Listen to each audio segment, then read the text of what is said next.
Assalamualaikum warahmatullahi wabarakatuh. Salam sejahtera tuan-tuan yang dimulakan oleh Allah SWT. Syukur kita kepada Allah SWT yang telah memberikan nikmat kepada kita, macam-macam nikmat. Nikmat makan, minum, berkeluarga.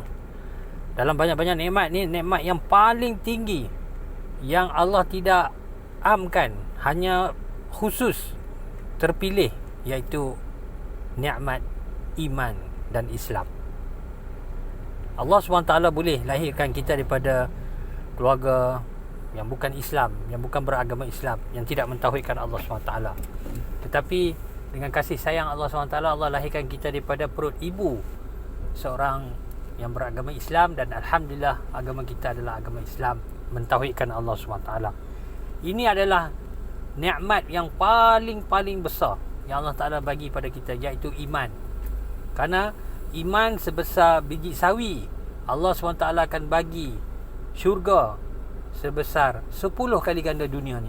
Cuba kita bayangkan, kalau kita menjadi seorang raja pada satu negeri, contoh di Melaka ni, kita adalah raja pada negeri Melaka.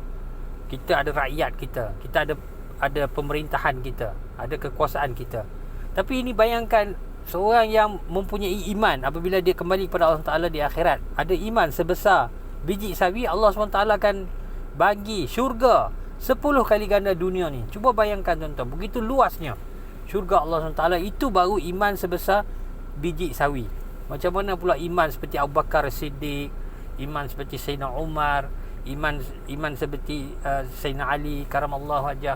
Jadi penting hari ini untuk kita rasa berterima kasih dan bersyukur pada Allah Ta'ala.